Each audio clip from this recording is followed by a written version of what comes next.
Alors laissez-moi d'abord vous dire le plaisir que j'ai à vous retrouver, fidèle au poste, après une année de pause pour ce qui est du cours, puisque heureusement le colloque qui était prévu en mai dernier a pu avoir lieu. Et pour ceux qui l'auraient manqué, je rappelle que toutes les communications sont accessibles sur le site vidéo du Collège de France en attendant la publication qui devrait avoir lieu d'ici l'été. Et j'en profite pour vous rappeler que tous mes cours depuis octobre 2014 sont également disponibles, et donc ça fait un corpus désormais d'une centaine d'heures.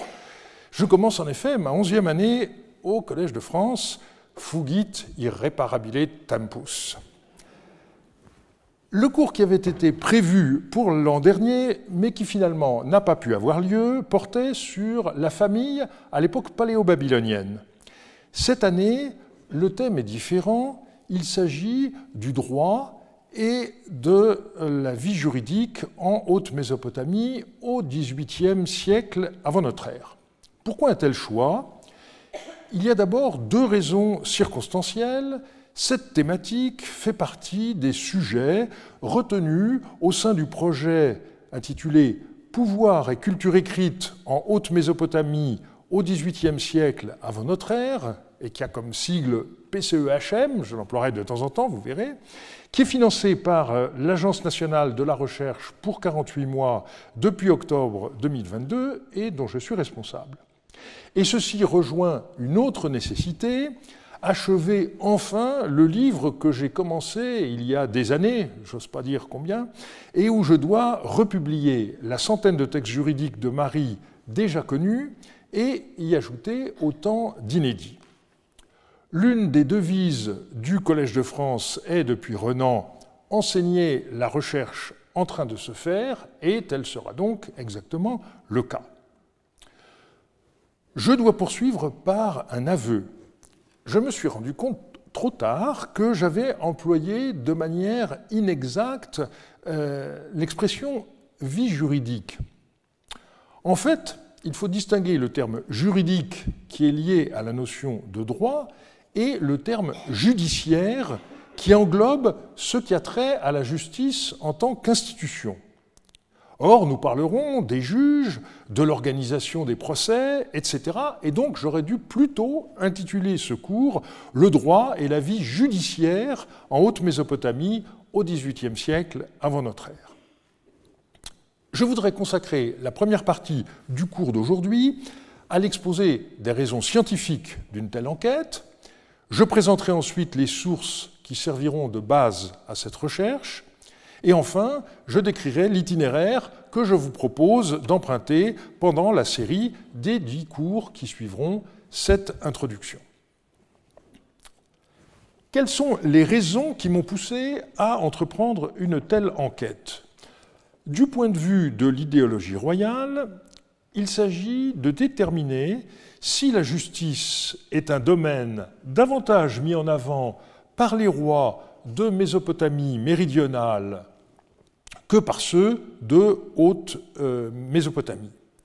On constatera qu'il n'en est rien.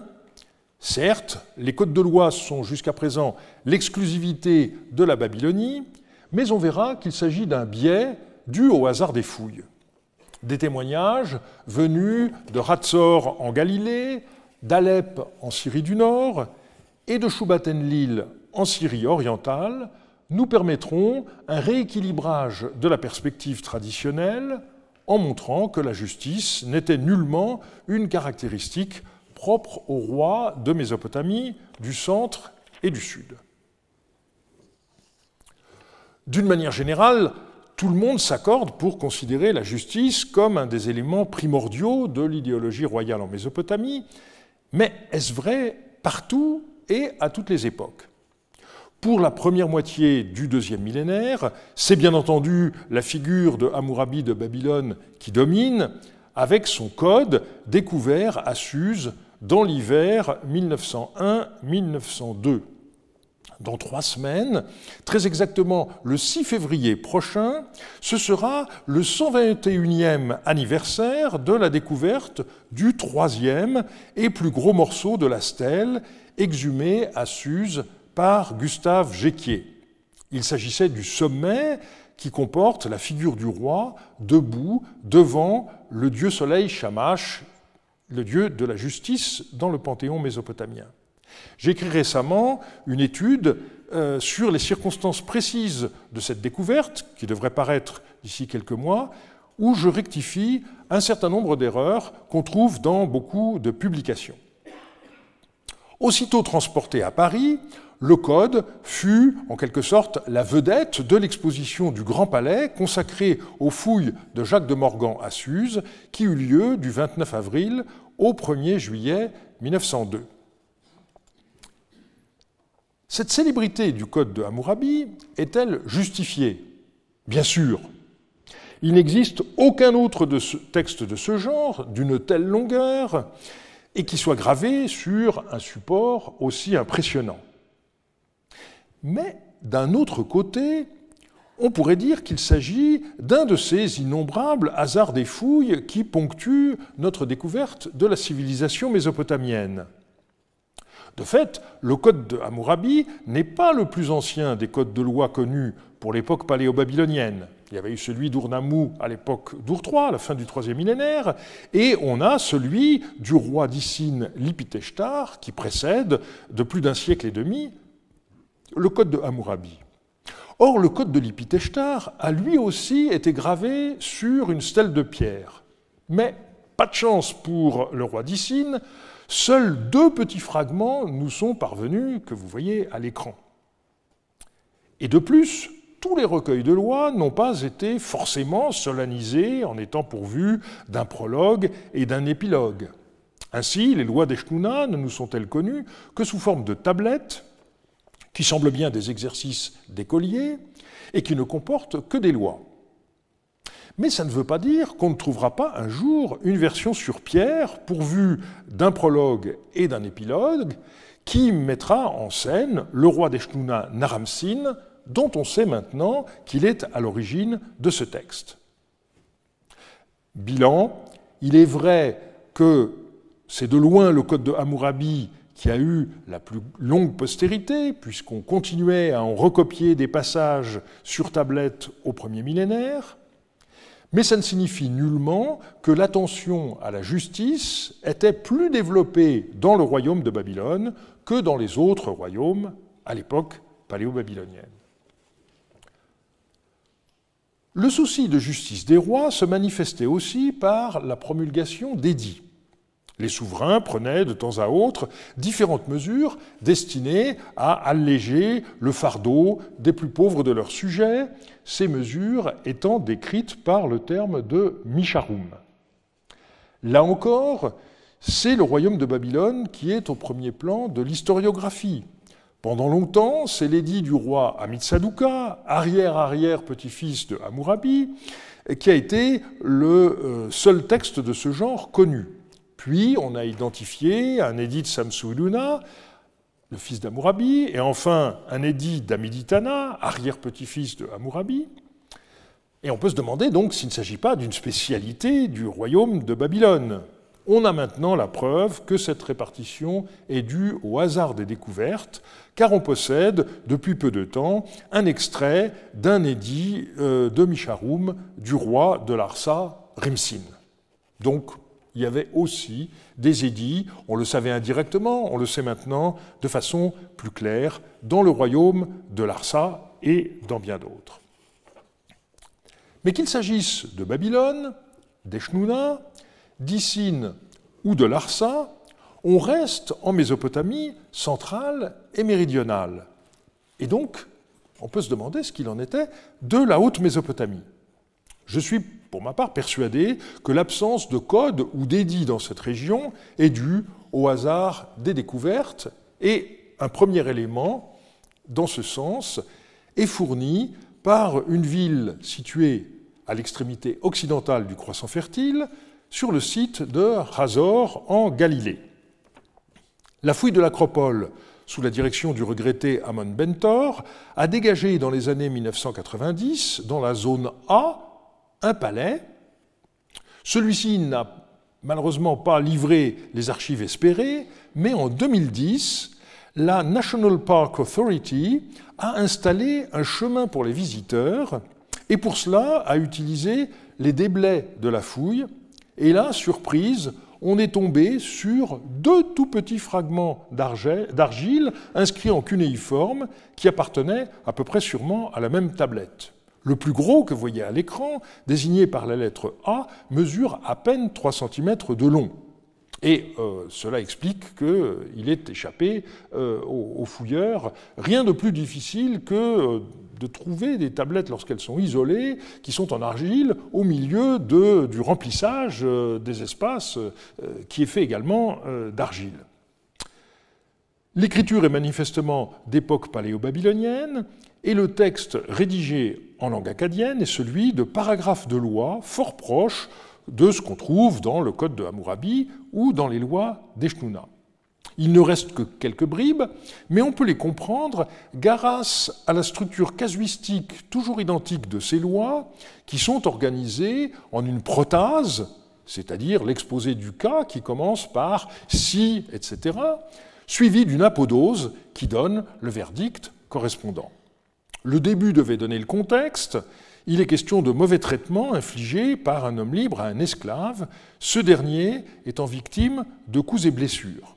Et donc, on peut lire « Si c'est le de l'esclave, donc l'auteur du coup, devra verser 12 cycles d'argent au maître de l'esclave. Si c'est le nez de l'esclave, il devra verser 10 cycles d'argent au maître de l'esclave. Si c'est une dent de l'esclave, il devra verser 3 cycles d'argent au maître de l'esclave. Si c'est une joue de l'esclave, là c'est cassé, et il devra, l'esclave, au maître de l'esclave. » Donc, on le voit bien, ces paragraphes concernent le dédommagement qu'un individu qui a frappé un esclave devra verser au propriétaire de celui-ci, selon que la blessure affecte le nez, une dent ou une joue. L'ordre d'énumération fait penser qu'au paragraphe 1, il pourrait s'agir de d'un œil de l'esclave. Et on peut d'ailleurs comparer avec les célèbres lois relatives au bœuf loué qui énumèrent les parties du corps en commençant par l'œil, puis la corne, enfin les sabots et enfin la queue. Il n'existe pas de parallèle exact à ces lois de Razor dans les recueils connus jusqu'à présent. La disposition la plus proche se trouve dans le Code de Hammurabi au paragraphe 199. Je cite « Si un homme crève l'œil de l'esclave d'un homme ou brise un os de l'esclave d'un homme, il paiera la moitié de sa valeur. » Donc un seul paragraphe où 2 cas sont envisagés, et dans les textes de Razor, eh bien, on a ce processus de la variation où on envisage un à un tous les membres avec des tarifs de compensation qui changent. Le dernier paragraphe du fragment A de Razor a une structure un peu différente des précédents. Le premier signe qui précède la cassure n'a pas été lu par les éditeurs, mais j'y vois clairement le signe im. Et là encore, le parallèle avec les lois relatives aux bœufs loués peut nous aider, car dans ce texte, après les blessures qui peuvent affecter l'animal, il y est question de sa mort. Et donc, je propose de comprendre, si un homme a et que l'esclave de ce fait est mort, eh bien ensuite il y a la compensation.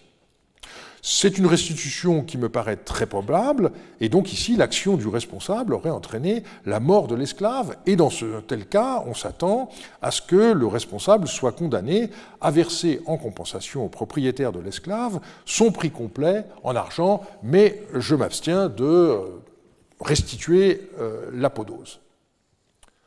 On a donc affaire à un de ces exercices scolaires bien connus, consistant à opérer des variations sur un cas donné, le plus fameux étant, comme je l'ai déjà dit, celui des lois relatives aux bœufs loués. L'analyse des 2 fragments de Razor a par ailleurs montré qu'ils avaient été faits avec de l'argile locale, et donc il ne s'agit pas d'un texte importé. Je ne suis pas sûr qu'on puisse aller aussi loin que Wayne Horowitz, qui a conclu que cette tablette était un extrait d'un recueil de lois d'un roi de Hazor analogue au code de Hammurabi. En tout cas, la rédaction et ou la copie de textes de loi faisait partie de la formation des scribes de Hazor, tout comme c'était le cas à l'autre extrémité du croissant fertile. Que le souci de la justice ne soit nullement une prérogative des rois de Mésopotamie centrale ou méridionale est également prouvé par deux textes de nature toute différente de ceux qu'on a examinés jusqu'à présent. Ils ont été retrouvés à Mari, mais écrits à Alep. Il s'agit d'une prophétie du dieu de l'orage Addou. L'une des lettres, qui en transmet le contenu, a été publiée par Jean-Marie Durand en 1993 dans Mari 7 et rééditée par lui en 2002 dans son livre Florilegium Marianum 7. J'en profite pour vous montrer la façon dont le texte sera présenté dans la prochaine version d'Archibab, qui est actuellement en train d'être finalisée grâce au travail de Christian Gaubert, aidé par Antoine Jacquet. La transcription et la traduction seront en parallèle, la photo sera visible, enfin quand je dis sera, c'est d'ores et déjà le cas sur le prototype, est visible sur la même page et la taille de la page s'adapte à celle de l'écran de consultation, ce qui n'est pas le cas actuellement. Notre site internet remonte maintenant à une quinzaine d'années et les outils se sont beaucoup développés depuis. Les lignes qui sont pourvues de notes eh bien, ont en marge un petit signe d'ingir et par survol, on peut voir le contenu des notes. La nature des entrées lématisées peut être vue grâce à un code de couleurs, avec rouge pour les noms de personnes, bleu pour ceux des divinités et vert pour les noms géographiques, tandis que le vocabulaire reste en noir. Et là aussi, les données de la lématisation s'affichent lors du survol. Mais revenons au contenu de cette tablette. Elle a été envoyée par un certain Noursine, qui était l'intendant du domaine d'Al-Artoum en Syrie occidentale, à son maître, le roi de Mari, Zimrilim. Je cite le texte. « Abia, le prophète Apiloum du dieu Addou, seigneur d'Alep, est venu ici et m'a dit ceci. Ainsi parle le dieu Addou. J'ai donné le pays tout entier à Yardunlim et il n'a pas eu de rival au combat. Il a délaissé ce qui était à moi, aussi ai-je donné à Samsi-Adou le pays que je lui avais donné. » Et ici, on a une lacune. Malheureusement, on n'a pas réussi à trouver le fragment qui, logiquement, devrait permettre de combler cette lacune. Et au début du revers, on a la fin d'un discours du dieu Addou, « Que je te fasse revenir ». Et le dieu poursuit, « Je t'ai fait revenir sur le trône de la maison de ton père. Je t'ai donné les armes avec lesquelles j'ai combattu contre la mer. Je t'ai oint avec l'huile de ma victoire, et personne ne s'est tenu face à toi. Écoute cette seule parole de moi. Lorsque quelqu'un en procès t'interpellera en disant « Je suis spolié », tiens-toi debout et rends-lui son verdict. Donne-lui satisfaction. Voilà ce que je désire de toi. Lorsque tu partiras en campagne, ne pars pas sans présage. Lorsque je serai présent dans mon présage, pars en campagne, sinon ne franchis pas la porte de ta ville. » Noursine reprend la parole. « Voilà ce que le prophète Apiloum m'a dit. À présent, je viens de faire porter à mon seigneur la mèche de cheveux du prophète Apiloum et la frange de son vêtement, ce qui est la façon traditionnelle de permettre la vérification d'une prophétie. » Ce texte est un des joyaux des archives de Mari à plusieurs points de vue. D'abord par la théologie de l'histoire qui s'y exprime. On voit le dieu de l'orage d'Alep s'y présenter comme le maître des événements politiques. C'est lui qui distribue les trônes aux uns ou aux autres en fonction de leur fidélité. Mais le plus intéressant pour nous figure au revers de la tablette. Le dieu déclare qu'en contrepartie de l'aide qu'il a fournie à Zimrilim, en lui permettant de retrouver le trône de ses ancêtres, il ne souhaite qu'une chose, que le roi rende la justice à ceux qui s'adressent à lui. Et puis il y a une dernière demande, que le roi ne parte en guerre qu'après un oracle favorable que le dieu de l'orage lui aura rendu. Alors c'est un texte qui est étonnant à plus d'un titre. On y trouve notamment le mythologème du combat du dieu de l'orage contre la mer, qui devait avoir une longue postérité, combat de Marduk contre Tiamat à Babylone, combat de Baal contre Yam à Ougarit, combat de Yahvé contre le Léviathan dans la Bible. On retiendra par ailleurs le fait que la justice n'était nullement l'exclusivité du dieu soleil Shamash. À Alep, la plus grande ville de l'Occident amorite, c'est le dieu Polyade, Addou, qui réclame à un allié du roi local qu'il rende la justice. Ce qui est intéressant, c'est qu'on possède une autre version de la même prophétie dans une autre lettre de Nursine, FM7 39. Ils sont d'abord rapportés les propos que les prophètes Apilum attribuent à une autre figure du dieu de l'orage, Addou, seigneur de Kallassou. Celui-ci rappelle l'aide qu'il a fournie à Zimrilim pour monter sur le trône et se présente comme celui qui fait et défait les rois. Donc c'est assez semblable à ce qu'on a déjà vu, mais comme récompense pour le soutien donné à Zimrilim, ce dieu lui réclame le domaine d'Alartoum. Et la lettre se poursuit avec une autre prophétie, cette fois celle du dieu Addou d'Alep. Et ici, je modifie un petit peu la traduction de Jean-Marie Durand. Le texte indique donc « Le prophète Apilum du dieu Addou, seigneur d'Alep, est venu à moi en présence d'Abou Halim, et il m'a dit ceci. Écris à ton seigneur, ainsi parle Addou, seigneur d'Alep. N'est-ce pas moi qui t'ai élevé sur mon sein et qui t'ai fait revenir sur le trône de la maison de ton père? Je ne désire de toi qu'une chose. Lorsqu'un homme lésé ou une femme lésée t'interpelleront, tiens-toi debout et rends-leur un verdict. C'est cela que je désire de toi. Si tu fais ce que je t'ai écrit et que tu prêtes attention à ma parole, alors je te livrerai le pays de son levant à son couchant et le pays de... Et puis là, il y a une cassure. Voilà ce que le prophète Apilum d'Addou, seigneur d'Alep, m'a dit en présence d'Abou Halim, mon seigneur en est informé. Contrairement à la première partie du texte, il n'est pas ici question de Zimrilim à la troisième personne. Le dieu Addou d'Alep s'adresse au roi de Mari par l'intermédiaire d'un prophète Apilum qui est chargé de délivrer le message à son représentant Nursine. Le texte est très proche de celui de FM7 38 que nous avons vu auparavant, avec la différence cette fois que la prophétie est, si je puis dire, politiquement correcte, comme vous l'aurez sûrement remarqué.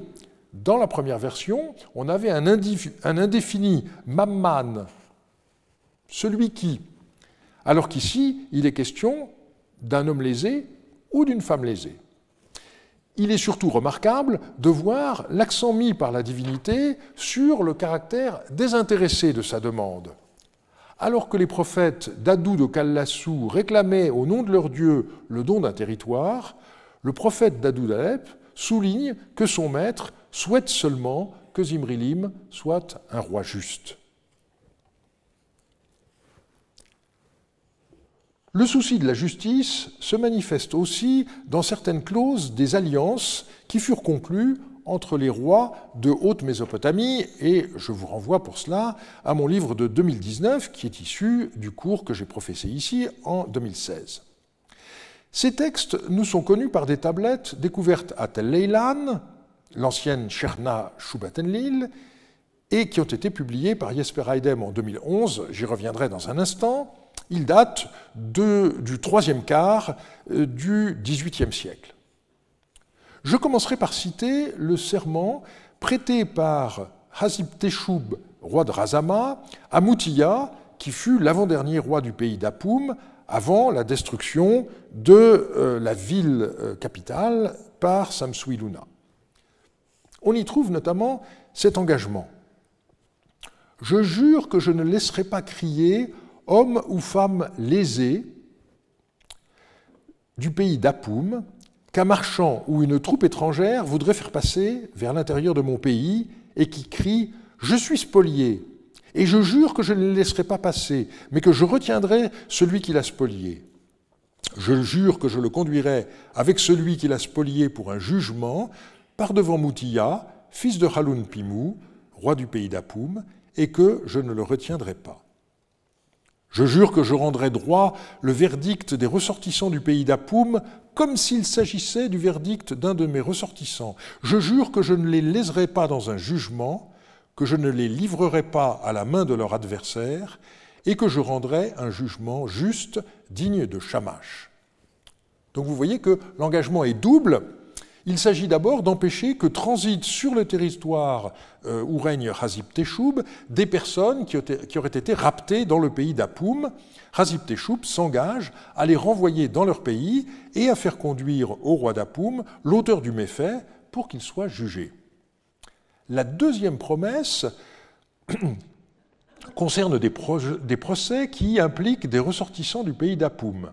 Le roi de Razama s'engage à les traiter à égalité avec ses propres sujets, sans manifester ce que certains appelleraient aujourd'hui une préférence nationale. On remarque l'expression « jugement digne de Shamash », le roi devant imiter le dieu de la justice. Alors, cette expression est restituée dans ce texte, mais on la trouve ailleurs, et notamment dans le serment d'alliance prêté par Tilabnou, le roi du pays d'Apoum, au roi de Karat Yamtsi Radnou, la figure, l'engagement de rendre un jugement digne de Shamash, et le passage n'est pas cassé. On trouve un écho de cette thématique dans la correspondance également retrouvée à Tel Leilan. Par exemple, dans une lettre écrite par le roi Shepallou à Tilabnou, je cite, « Voici que je viens d'envoyer chez mon frère des hommes en procès, que mon frère leur procure un jugement digne de Shamash. » La même demande apparaît dans une lettre moins bien conservée, qui a du moins l'avantage de montrer qu'il s'agissait alors d'un thème courant, et de manière moins solennelle, on relève dans cette lettre d'Ashtamar Adou, le roi de Kourda, adressée à Tilabnou, je cite, « Voici que je t'envoie mon serviteur Dadiébal, là-bas, c'est-à-dire chez toi, on a volé son frère ainsi que 2 femmes. À présent, cette affaire relève de ta décision. Écoute son affaire et juge ton cas, de sorte qu'il ne soit pas lésé. » On a une demande analogue de la part de Bouria, le roi d'Andarig. « Voici que je viens de t'envoyer Sinmoubalit. Il a un procès là-bas, c'est-à-dire là où tu es. Écoute ses propos et rends-lui justice. » Je terminerai en citant la lettre numéro 75, qui est particulièrement intéressante. Elle est écrite par le roi de Karat Yamtsi Radnou à Tilabnou, et elle se présente comme consécutive à l'alliance qui a été conclue entre eux. Le passage est un peu long, mais il est très important. Des Kiranéens se sont emparés de 2 Shimashkéens un jour de raid. Abyssamas et Napsia ont acheté pour de l'argent les Shimashkéens aux Kiranéens. Mais ils se sont enfuis et demeurent à Shubat-Enlil. Je ne cesse de t'envoyer les maîtres des esclaves, mais tu ne leur donnes pas satisfaction. Qu'en est-il du serment par les dieux que nous avons prêté entre nous? Lorsqu'on nous a fait prêter le serment par les dieux, je t'ai dit ceci. Et donc là, il y a la citation du serment prêté lors de l'alliance. Lorsqu'il y aura un esclave fugitif de mon pays, s'il est vu dans ton pays et que je t'envoie le maître de l'esclave, tu jures que tu rendras l'esclave à son maître. Voilà ce que nous avons dit dans le serment par les dieux entre nous.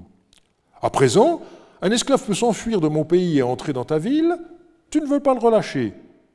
Qu'en est-il de notre serment par les dieux et du fait que nous devions parler entre nous sans arrière-pensée? Voici que je viens de t'envoyer Abyssamas et Napsia, libère leurs esclaves, de sorte qu'ils ne soient pas lésés. Donc, c'est très intéressant de voir la citation dans une lettre d'un serment prêté dans le cadre de la conclusion d'une alliance. Ces serments d'alliance et ces lettres montrent à quel point le souci de la justice était alors essentiel. Et on voit bien à quel point le hasard des fouilles joue, puisque tous ces textes de Tel Leilan n'ont été publiés qu'il y a une 12aine d'années, auparavant, on ne disposait pas d'un dossier aussi bien fourni. La conclusion est donc claire. Bien que nous ne possédions pour l'instant pas de recueil de lois compilé sous l'autorité d'un roi de Haute-Mésopotamie, cette région ne se distingue en rien du Proche-Orient amorite dans son ensemble. La sensibilité au droit y était tout aussi forte et le devoir de rendre la justice de manière impartiale y était tout autant considéré comme incombant au roi que dans la Mésopotamie du centre ou du sud. Une fois ce point crucial établi, il nous faut passer à l'examen des sources écrites sur lesquelles reposera notre enquête. On commencera par les présenter géographiquement, en formulant ensuite quelques réflexions sur le corpus disponible. Voici une carte extraite du volume MTT 1.1, dont je rappelle qu'il est disponible sur Open Edition Books, librement, où figurent tous les sites de Haute-Mésopotamie ayant donné des textes d'archives paléo-babyloniens. Le total est de 11 598 textes, mais comme on peut facilement le constater, leur répartition est très inégale. Marie représente en effet 82% du total. On a ensuite une demi-douzaine de sites ayant fourni entre 100 et 500 textes, une dizaine d'autres n'en ayant livré qu'un ou deux. On commencera donc naturellement par Marie. Comme vous le savez, l'essentiel des textes des archives royales de Marie a été découvert par André Parrot entre 1935 et 1938 dans le palais qu'il a alors dégagé. Lorsque Georges Dossin répartit le travail de publication des tablettes entre différents assyriologues au lendemain de la Deuxième Guerre mondiale, la question de savoir à qui les textes juridiques seraient confiés ne posa pas de problème. Le nom de Georges Boyer s'imposa. Celui-ci était en effet un historien du droit très complet, et sous la direction du père Scheil, il avait publié en 1928 un recueil de contrats de la collection de l'École pratique des hautes études qui montrait sa capacité à travailler directement sur des originaux. Et c'est finalement en 1958, 2 ans avant sa mort prématurée, que Boyer fit paraître, selon la coutume de l'époque, 2 volumes.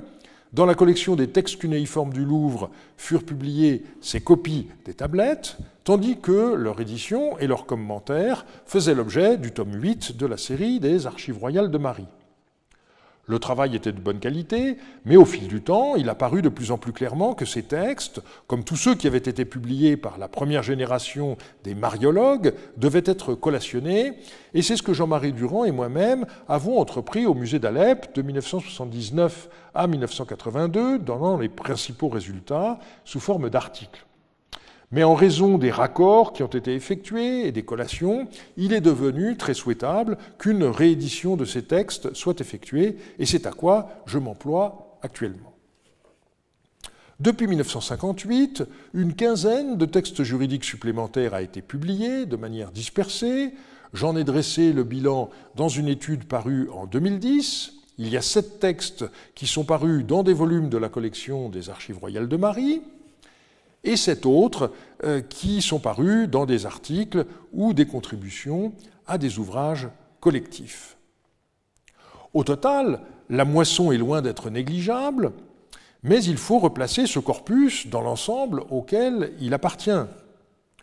Au moment des 75 ans de la découverte des archives du Palais de Marie, qui débuta le 6 février 1935, le nombre des textes intégralement publiés, jusqu'à la fin de l'année 2009, était de 8634.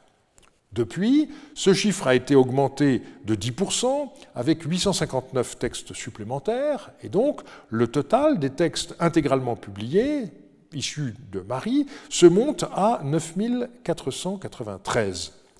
Et si tout va bien, on devrait dépasser la barre des 10 000 dans l'année ou les 2 années ou les 3 années prochaines, en tous les cas avant la fin du programme PCEHM. Mais vous voyez que le nombre de textes juridiques publiés, qui dépasse à peine une centaine, ne constitue qu'à peine 1% du total, et même lorsque j'aurai publié une centaine supplémentaire, le pourcentage ne variera pas significativement. Cette relative faiblesse numérique des textes juridiques au sein des archives de Marie s'explique du fait que les documents de ce genre se trouvent, de manière générale, le plus souvent dans ce qu'on appelle des archives privées et que je préfère appeler archives familiales. Or, aucune maison particulière, pour l'époque paléo-babylonienne, n'a été fouillée à Marie. La présence de certains textes dans le palais s'explique aisément, comme les prêts effectués par le roi, et c'est l'un d'eux qui figure sur l'affiche de secours, ou encore des textes de cautionnement, où les acteurs s'engagent vis-à-vis du palais. Mais pour d'autres dossiers, ça n'est pas évident et il nous faudra essayer de déterminer les raisons de la présence de tel ou tel lot de contrats dans le palais. Par ailleurs, la faiblesse numérique des textes juridiques ne doit pas nous conduire au pessimisme. En effet, de nombreuses lettres ont trait à des questions de droit. Et c'est même leur abondance et leur complémentarité par rapport aux contrats classiques qui fait la richesse des archives de Marie, comme vous vous en rendrez rapidement compte. 4 autres sites ont fourni des centaines de textes, mais ils ne sont pas tous aussi importants dans l'optique de notre enquête. Les 2 principaux sont Terka et Shubat Enlil. Terka est le site actuel de Tel Ashara, sur l'Euphrate, à 75 km en amont de Marie. Les villageois qui s'étaient installés sur le site ont trouvé occasionnellement des tablettes qui ont été rééditées par Amanda Podany en 2002. Des sondages ont été menés par François Thureau d'Angin et Paul Dorme pendant quelques jours en 1923. Puis il a fallu attendre 1975 pour que s'installe une mission de l'Université de Californie, Los Angeles, sous la direction de Giorgio Buccellati, avant qu'Olivier Rouault, de l'Université de Lyon 2, ne prenne le relais en 1987. Et ce dernier a déjà publié 2 recueils, en 1984, puis en 2011, dans lesquels on trouve plusieurs dizaines de textes juridiques qui ont l'intérêt d'avoir un contexte archéologique précis. Autre site important, celui de Tel Leilan, non loin de la ville actuelle de Kameshli en Syrie du Nord-Est. C'est en 1979 que l'université de Yale y ouvrit des fouilles. Très vite, l'identification supposée avec Shubat Enlil a pu être confirmée, et les textes de Marie m'ont permis d'apporter 2 éléments supplémentaires. Avant de porter ce nom, la ville s'appelait Cherna, nom qu'elle a d'ailleurs conservé par la suite, et elle était la capitale d'un pays qui s'appelait Mat Apim, pays d'Apum. Les textes ont été trouvés principalement en 3 locus, que j'énumère en fonction de la situation chronologique des textes découverts. Les plus anciens, du temps de Samsiadou, proviennent du temple de l'Acropole et ont été découverts entre 1979 et 1985. Ils sont pratiquement tous encore inédits, mais Robert Whiting en a publié le catalogue et une étude. Un lot de 600 tablettes administratives a été découvert en 1991 dans un bâtiment de la ville basse septentrionale, dit palais de Carnilim, un roi contemporain de Zimrilim de Marie. Il s'agit essentiellement de distribution de bière.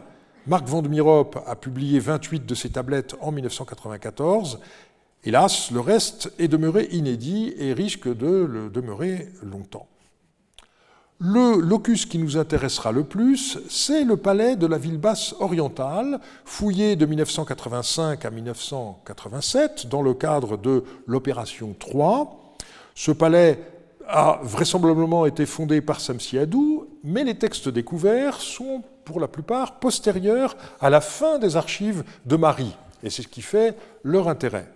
Ils datent des années 1750 à 1727, et donc ils sont contemporains des 22 premières années du règne de Samsu-Luna, le fils d'Hammurabi de Babylone. Il s'agit de textes administratifs qui ont fait l'objet des thèses de Claudine Vincent et Farouk Ismail. On a aussi retrouvé des lettres et des serments d'alliance, terme, comme vous le savez, que je préfère à celui de traité. Ces 2 dernières catégories de textes ont été publiées par Jesper Eidem en 2011, Et j'ai déjà utilisé certains de ces textes dans la première partie du cours d'aujourd'hui. Deux autres sites ont livré quelques centaines de textes chacun, mais qui ont moins d'intérêt direct pour notre enquête. Il s'agit d'abord de Tel Bia, l'antique Toutoul. Ce site proche de Raqqa, non loin de l'embouchure du Balir avec le Rabour, du Balir avec l'Euphrate, pardon pour ce lapsus, a été fouillé par une mission allemande dirigée par Eva Stromenger. Les textes retrouvés dans le palais ont été publiés par Manfred Krebernik en 2001. Il s'agit essentiellement de plus de 300 textes administratifs qui datent pour la plupart de l'époque du royaume de Haute-Mésopotamie, le palais étant alors occupé par Yasmaradou, le fils de Samsied. L'autre site est celui de Chagarbazar, désormais sûrement identifié comme l'antique Ashnakoum. Ce tel, situé dans le triangle du Rabour, à une trentaine de kilomètres au nord de la ville actuelle de Haseke, a été fouillé par une équipe anglaise sous la direction de Max Mallowan de 1935 à 1937. Il était accompagné par son épouse, qui n'était autre, comme vous le savez sans doute, que Agatha Christie. Et la fouille a été rendue célèbre par le livre de souvenirs que celle-ci a rédigé pendant la Deuxième Guerre mondiale. Une première traduction française était parue dans une collection féministe en 1978, elle était épuisée, et une deuxième traduction est parue plus récemment sous un titre différent. J'aurais pas choisi cette photo parce que vraiment l'archéologue Max Mallowan n'y est pas présenté sous un jour très souriant. Mais c'est vrai que Agatha Christie, au contraire, et par contraste sans doute, apparaît comme nettement plus aimable. Fin de la parenthèse. La fouille du site de Chagarbazar a repris de 1999 à 2010, unissant les efforts de la British School of Archaeology, de l'Université de Liège et de la Direction des Antiquités de Damas. On a affaire à quelques centaines de tablettes administratives durant la période de Samsiadou, qui sont en bonne partie déjà éditées, mais d'autres restent encore à paraître. Et si vous voulez en savoir plus, je vous invite à regarder la communication de Denis Lacambre au colloque de mai dernier. Jusqu'à présent, l'accent a été mis par la littérature assyriologique de façon quasi exclusive sur les archives de Marie, qui sont incontestablement les plus riches comme nous l'avons vu. La question de la place de l'écrit dans la culture de la Haute-Mésopotamie est évidemment centrale pour notre enquête. On peut avoir le sentiment que l'écrit était en définitive beaucoup plus important en Mésopotamie centrale et méridionale qu'en Haute-Mésopotamie. Et ça semble vrai si on prend en considération le nombre d'archives familiales qui sont à la disposition de l'historien et de l'historien du droit. Mais la question qui se pose, c'est la suivante: combien de maisons ont-elles été fouillées en Haute-Mésopotamie ? Il est significatif qu'un des rares quartiers d'habitation exhumés, à Terka, près du temple de Ninkarak, a livré un lot d'archives privées qui appartenait à un dénommé Puzurum. Et on peut donc penser que si les archéologues s'étaient davantage intéressés aux zones domestiques, eh bien, sans nul doute, le nombre d'archives de ce genre serait plus élevé. Il me faut maintenant vous présenter le déroulement de notre enquête et répondre à la question « Comment organiser les 10 prochains cours ?» Un problème de base se pose, faut-il reprendre les catégories du droit moderne ? J'ai consulté le site du Conseil national du barreau, qui est l'instance qui regroupe les avocats, et j'y ai vu une liste de 28 spécialités qui m'a d'abord laissé perplexe, jusqu'au moment où j'ai compris que l'énumération était faite par ordre alphabétique, mais en sautant les articles. Des, de là, etc. Donc ça ne m'a pas beaucoup aidé. Il existe en fait 3 grandes catégories. Le droit public, le droit civil et le droit pénal, et je rappellerai très brièvement quelques définitions. Le droit public, c'est l'ensemble des règles juridiques qui régissent l'organisation et le fonctionnement politique, administratif et financier de l'État. Et dans la mesure où la notion même d'État est encore très embryonnaire à la période que nous étudions, eh bien, il n'y aura pas beaucoup de choses à dire du droit public, sinon à propos de ce qu'on appelle le droit international, et là encore, ce sera surtout pour mettre en garde contre de possibles anachronismes. Le droit civil sert à régler les relations entre les particuliers, et c'est là où les sources, en ce qui nous concerne, seront les plus nombreuses. On reprendra la distinction entre le droit des personnes, le droit des biens et le droit des obligations. Et enfin, le droit pénal consiste à réprimer les comportements des personnes ou des groupes qui nuisent à la société dans son ensemble. Là encore, on a pas mal d'informations à ce sujet. Alors, pour poursuivre, je voudrais vous présenter les 3 études les plus complètes qui ont été menées jusqu'à présent sur le droit et la vie judiciaire en Haute-Mésopotamie, essentiellement sur Mari.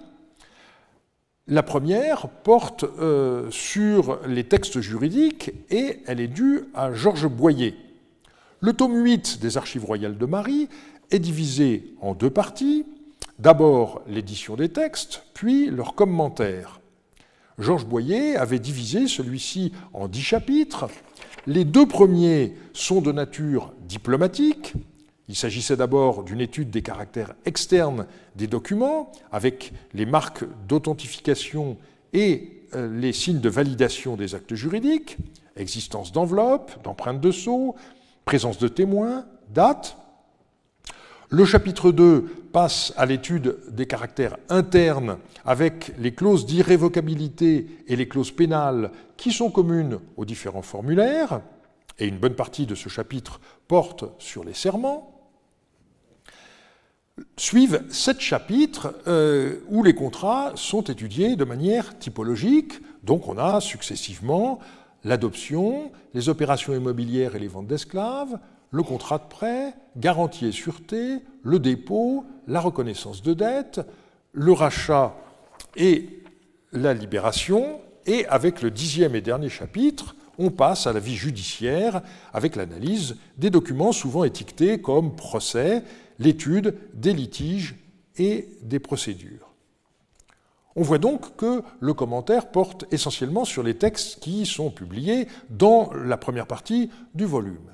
Il y a eu 3 recensions qui ont été publiées. Celle de Wolfram von Soden était de nature philologique, avec un certain nombre de suggestions de lecture, et aussi le constat que certains passages mériteraient d'être collationnés, ce qui a été fait par la suite. Dans la revue d'assyriologie, Madeleine Burke faisait une recension purement descriptive, mais terminait de façon intéressante dans notre optique. Je la cite. « Il résulte de l'étude juridique de M. Boyer que le droit à Mari devait être régi par un code peu différent de celui de Hammurabi de Babylone. Cependant, on constate une certaine originalité de coutumes dont on trouve parfois l'équivalent en Mésopotamie du Nord.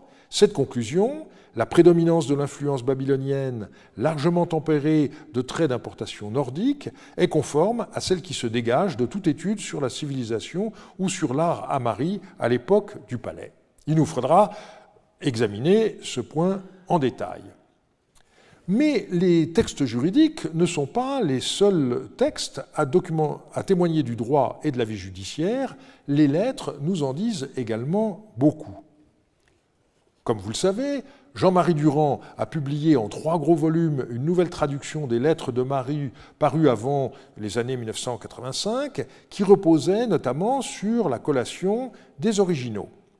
Il avait choisi une présentation thématique et dans le 3e tome, qu'on cite généralement comme l'Apo 18, le chapitre 14 est intitulé « Droit et coutumes ». Les textes sont répartis en 15 sections selon un ordre qui n'est peut-être pas d'une très grande rigueur aux yeux d'un juriste puisqu'il mélange droit public, droit civil et droit pénal.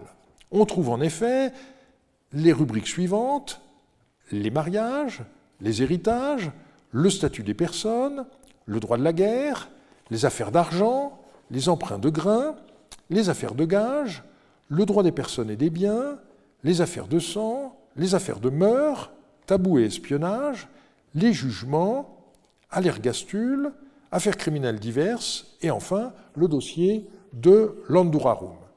Dans chaque section, un commentaire précède la traduction des textes, et ce commentaire prend parfois en compte d'autres textes, puisque le principe de Jean-Marie Durand dans l'Alapo avait été de ne pas découper les textes en fonction des sujets abordés, qui peuvent être multiples.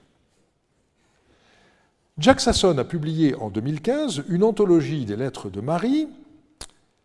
Quand on consulte la table des matières, on a l'impression que le droit a échappé à son attention, puisque le plan de son livre est le suivant. Premièrement, le roi, ensuite l'administration, la guerre, la société, la religion, la culture. Mais quand on regarde en détail le chapitre 4, on s'aperçoit que le titre est trompeur. Ce chapitre est en réalité tout entier consacré au droit, mais peut-être law a-t-il été jugé plus rébarbatif que society. En tout cas, c'est la synthèse disponible la plus récente. Et Jack Sasson avait réparti sa documentation en 7 sections. D'abord, les organes de la justice, les juges, dont le roi, puis la procédure, juridiction, accusation, avec des cas de vol ou de corruption. Ensuite, le droit pénal, homicide, enlèvement, vol de biens sacrés, fraude. 4e section, le droit d'asile. 5e, détention, gage et ergastule. Ensuite, une section sur les peines.